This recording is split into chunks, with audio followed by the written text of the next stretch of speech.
Hello, welcome to Close Examinations on Narcotic Casserole. Today, on this show, we discuss the minutiae and the minutiae of many of your favorite fandoms.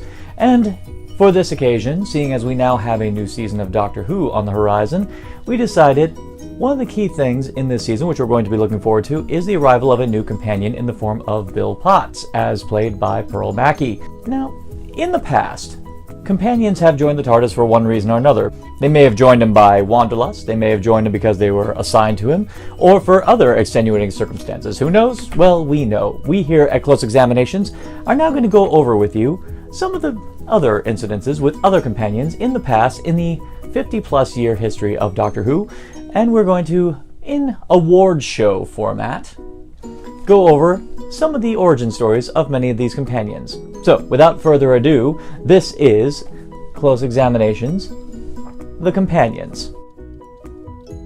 Bit of history. In the beginning of the series, Doctor Who was more of an ensemble series as opposed to what it has become today. The Doctor was more of a plot device conveying the relatable characters through extraordinary adventures through time and space. As audiences became more and more enamored with the show and the Doctor, it became clear that the character's development from short-tempered, reckless grandfather figure to compassionate adventurer came about because of the bond that developed between him and his companions.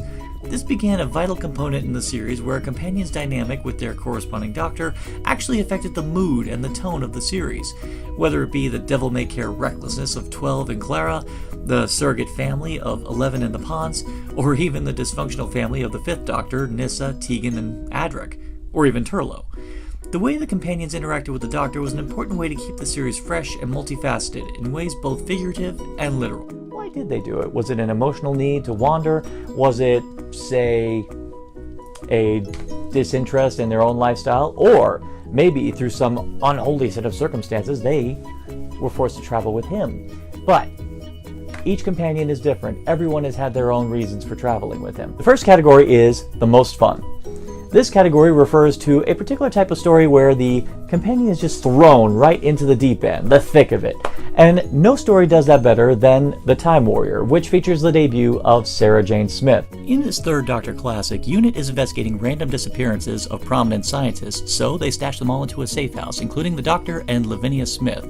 Or, as the Doctor quickly susses out, Lavinia Smith's granddaughter, Sarah Jane Smith, a daring journalist with a nose for a great story and a penchant for danger. The Doctor takes a shine to her immediately and decides to not reveal her deception. Sarah Jane's curiosity gets the better of her when she stows away in the TARDIS and winds up in the Middle Ages. Of course, she also finds herself in the middle of a feud between a band of marauders and a tired but determined lord. All the while, a Centauran soldier Lynx is stationed in the marauders' castle, kidnapping the scientist through time to help repair his ship. Sarah Jane and the Doctor team up to stage a discreet coup, utilizing a well-placed tranquilizer, neutralizing the criminals, rescuing the scientist, and destroying Lynx with his ship. All the while, Sarah Jane gave the Middle Ages a serious kick to the junk. Next category, most bizarre. Many times, the companion's journey is not as simple as a chance meeting. Many times, the companion's path is as random as it is unlikely. And never got stranger than with the 7th Doctor and his long-standing companion, Ace. Dorothy McShane, or Ace to her friends, was a juvenile delinquent from 1980s Earth in the sleepy town of Perryvale. Ace has an enthusiasm for chemistry and explosives, and one seemingly random day, a time storm swirls up in her own room and sweeps her out to Iceworld. Well, that's where her paths crossed with Melanie and the Doctor when she was working as a waitress. And all three of them together worked to bring down the dictator Kane. This followed an invitation to the TARDIS. Much of Ace's history is kept in secret, as is the origins of the time storm that swept her away. These startlingly random events were gradually explained in Ace's travels with the Doctor, but in the beginning, just try and explain Ace's first story to people without having to stop and get your bearings. Next category, most impulsive. Admittedly, the prospect of traveling through time and space with the Doctor is an immensely hard one to resist, so could you really blame Rose Tyler for doing what she did? If there's any way to best describe Rose Tyler's life before meeting the Doctor, it was basic. Basic job, basic apartment, basic boyfriend, basic mother. So, well, you can definitely imagine the shock when you find out that your entire world is way more outrageous and way more surreal than you ever gave it credit for. which tends to happen when you have a near-death encounter with some homicidal shop window dummies, and you meet up with an enigmatic alien who basically tells you that time and space are all at your fingertips, and together you and him avert a plastic apocalypse with your basic gymnastics skills. Well, all that said, you can pretty much understand why she would very impulsively walk away with a kiss and run right smack into the TARDIS. Of course, the problem is with being impulsive, you tend to forget that there are going to be some consequences for your actions. Next category, most necessary. Every now and then in the Doctor's travels, he runs into someone who he kind of needs to take with him for reasons that go beyond just the fact that, oh, that's a really cool person. I think I want to take her with me. This companion, her name was Evelyn Smythe. You've never heard of Evelyn Smythe, have you? Alright, I'm messing with you. No, actually I'm not. I'm really not. Actually, yes. No. I'm not. Actually, Evelyn Smythe is a character who traveled with the Sixth Doctor in the Big Finish radio plays. Evelyn Smythe first appeared in the Big Finish radio play The Marian Conspiracy. Evelyn was a college professor specializing in Elizabethan history. Well, one day she's giving a lecture and the Doctor blunders in looking for a source of a temporal anomaly which, if left unchecked, could have damaging results. The anomaly turns out to be Professor Smythe herself. The Sixth Doctor drags Evelyn to pre-Elizabethan England, and Evelyn realizes that she is deeply, deeply involved in the conspiracy to guarantee that Elizabeth I ascends to the throne. If she and the Doctor fail, not only will history be irreversibly damaged, but Evelyn will fade from existence. After history is set straight, Evelyn boldly insists that her travels with the Doctor continue, and a history teacher with access to time travel, well, that's just Christmas right there. Next category, most sinister.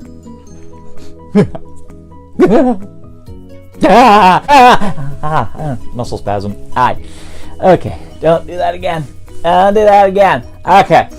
Most sinister. Whereas the majority of the companions always have wanderlust on their minds when it comes to their intention to travel through time and space, there was only one who went on the TARDIS with malice in his mind. And that companion, the one who had the dubious honor of that, was Vizsla Turlough, debuting in the story Modern Undead. Upon first meeting Turlough, he seems, well, like a kind of petulant schoolboy. Heck, he crashes the Brigadier's car the first time we meet him, but then, that's when he meets the Black Guardian, who's kind of like Satan, I guess. Kind of like, you know, we have White Guardian, Black Guardian. First time we saw the White Guardian, he looked like Colonel Sanders. And we saw the Black Guardian at the end of the Key to Time saga, but he's got a buzzard on his head now, or a crow. I don't know birds. In this initial meeting, we discover that Turlough is in fact an alien exile, and he's not particularly happy on Earth. The Guardian promises him safe passage back to his homeworld if he kills the Doctor. Turlough very flippantly agrees, but very soon regrets it when he meets the Doctor. He tries to allow his selfishness to win, but upon realizing that the Doctor isn't the enemy, he attempts to resist the Guardian. Unfortunately, the Guardian won't be easily denied, and so Turlough is reluctantly bound to his promise to kill the Doctor. Even in the end of Modern Undead, you're left not knowing how this will resolve for Turlough. At this point, we know he doesn't succeed, but how does he escape this arrangement? How will his newly discovered friendship with the Doctor be affected? Will we be forced to wait and watch, which really made for pretty entertaining viewing. Next category, most irritating. You ever had those times where you're burdened by having to do something you really don't want to do, but everyone says you gotta do it because, unfortunately, if you don't do it, bad stuff's gonna happen? For this companion, well, her relationship with the Doctor started off strained at best, and we can thank the Time Lords for this. For this companion, we go back to Big Finish as we talk about Lucy Miller, who was introduced in the two-parter Blood of the Daleks. The TARDIS has an uninvited guest, a no-nonsense data entry clerk from Blackpool named Lucy Miller, and she's abruptly transported into the TARDIS by the Time Lords on a witness protection scheme. Apparently, Lucy witnessed something which provoked the Time Lords to stick her with someone who can keep her safe, whether she likes it or not. Neither of them like the arrangement, and even though Lucy fearlessly aids the Doctor in saving a human colony from being caught in the crossfire of a Dalek civil war, she would rather be back in Blackpool. Unfortunately, the Time Lords put a lock around Lucy's temporal spatial coordinates, keeping her from going home, and to make the arrangement worse, the Doctor can't leave without her. this relationship definitely takes some getting used to. Next category, most complicated. For many of his incarnations, the Doctor has always been slave to his curiosity. That's always been the primary motivation for his travels. So when the 11th Doctor makes the acquaintance of a girl who has lived and died in 2 different timelines, how can he resist unraveling this unorthodox quandary?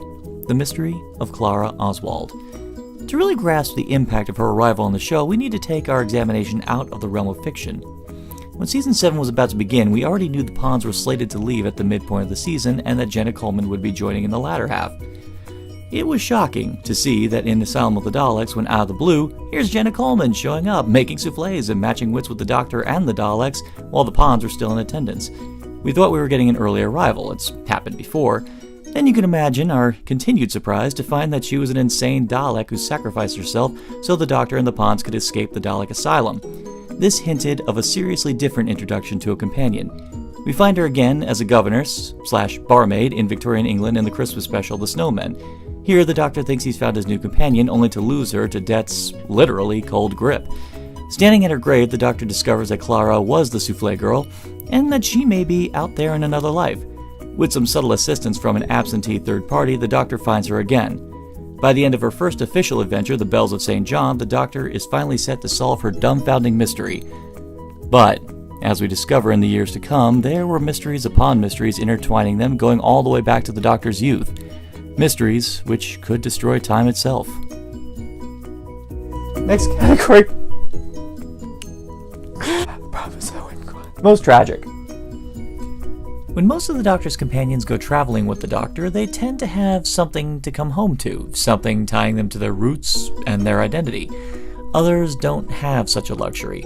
Without a doubt, the most tragic example was Nyssa of Traken. Nyssa was an exceptionally talented student first introduced in the 4th Doctor story The Keeper of Traken. During the course of the story, Nyssa's mother was murdered by the Master, and he follows that up by stealing the body of Tremas, Nyssa's father. Unaware of the Master's treachery, Nyssa was reunited with the Doctor and Adric, unsuspecting that she would become an unwitting pawn in the Master's scheme to take control of Legopolis.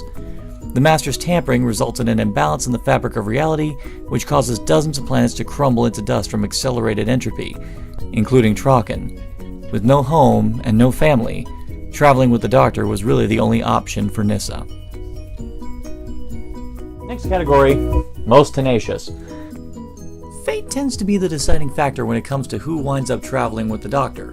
But during the 3rd Doctor's life, meeting people on his travels wasn't particularly an option, seeing as he was exiled to Earth by the Time Lords.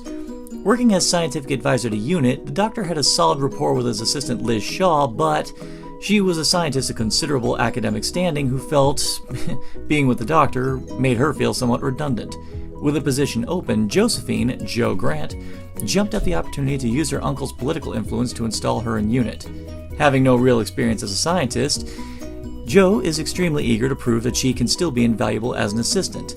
While her eagerness did result in getting mind-controlled by the Master and almost blowing up the Doctor, fortunately that doesn't deter her from proving her worth as not just an assistant, but as a confidant.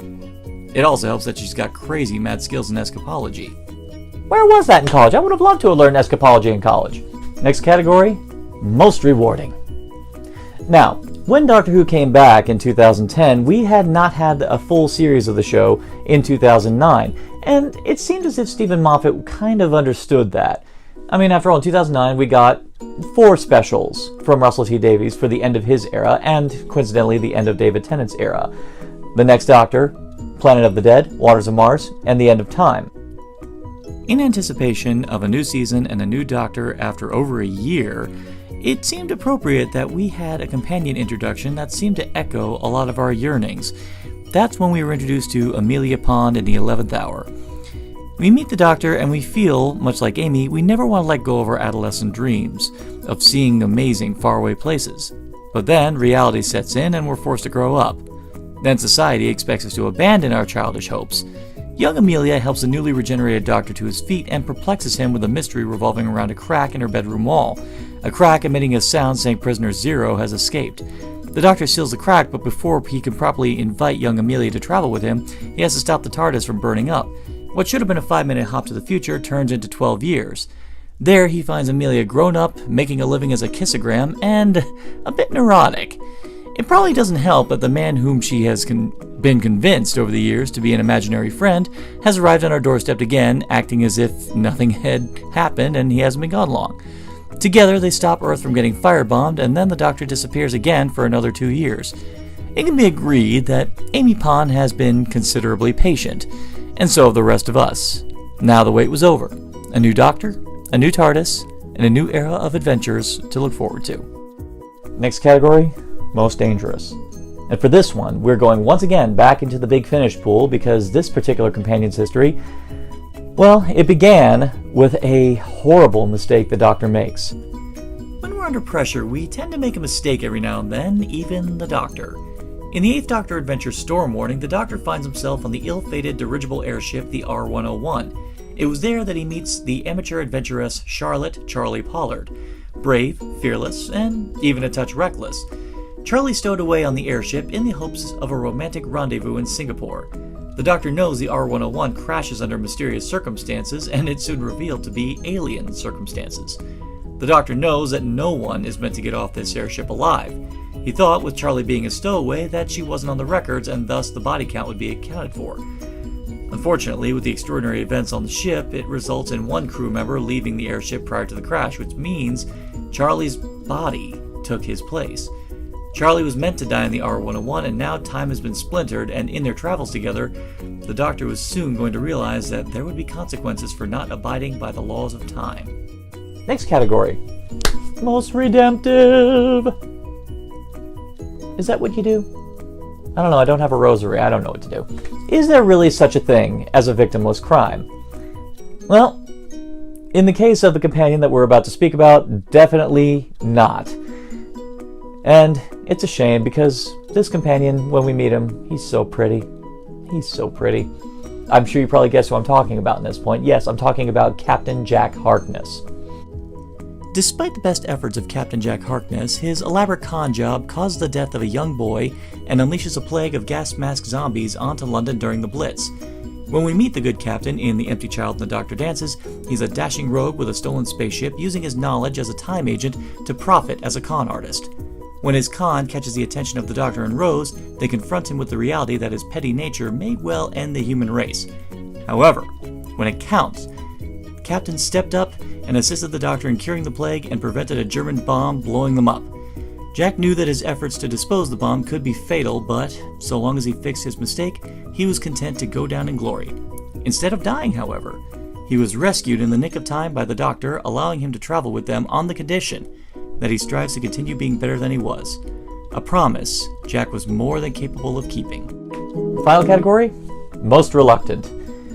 And there's definitely some cause for reluctance on this one. I mean, after all, this particular friendship between companion and Doctor starts with a kidnapping, and any relationships that starts with a kidnapping, it's going to take some effort to really kind of go beyond the kidnapping part. Beauty and the Beast is a fairy tale for a reason, people! This one goes all the way back to the very first companions to be introduced on the show. Well, unless you count Susan. Susan really was the first, but these are the first companions that we ourselves as viewers followed along into the TARDIS. Ian Chesterton and Barbara Wright. Ian Chesterton and Barbara Wright were two school teachers at the Coal Hill School. Susan was their student. Exasperated by the eccentricity, to say the least, of their student, they decide to follow her to a junkyard at 76 Totter's Lane. Susan disappears upon entry, so when Ian and Barbara go in and investigate, all they find is junk, an old police box, and a stubborn old man. Convinced that the old man had trapped Susan in the police box, Barbara forces her way inside to reveal that the police box is in fact a spaceship that travels through time and space and is bigger on the inside, and, well, Susan is an unearthly child. The old man is revealed to be her grandfather, who identifies himself as a doctor. He is also not happy with the arrival of the two intruders. He tells Susan that if they let the teachers go, they'll have to leave. Susan instead threatens to leave the TARDIS. Calmly and discreetly, the Doctor sets the TARDIS in motion and sets them on a course to the Stone Age. Yeah, you can definitely see there's going to be some growing pains in this relationship. Their relationship, it stays pretty strained, and it doesn't exactly improve in the second part, but that's another story. There you have it. While there have been many more companions who traveled with the Doctor under equally interesting happenstances, such as the lost astronaut Stephen Taylor, the noble savage Leela of the Seva team, the novice time lady Ramana Relender, the love-struck medical student Martha Jones, and the runaway bride Donna Noble. With all that in mind, what is in store for Bill Potts? Time will tell, as it always does. Did you find this episode of Close Examinations interesting? Educational? Elucidating? Illuminating? Invigorating? Well, if you want to see more, click on subscribe, and hopefully, in time to come, Narcotic Casserole will have many more videos to come, whether it be more episodes of the Cinema Schlock Society, the upcoming series, The Cinema Doctor, or more Close Examinations. And also, don't forget to look up Narcotic Casserole Productions on Facebook. Thank you very much for viewing. This was Close Examinations, and this examination is closed.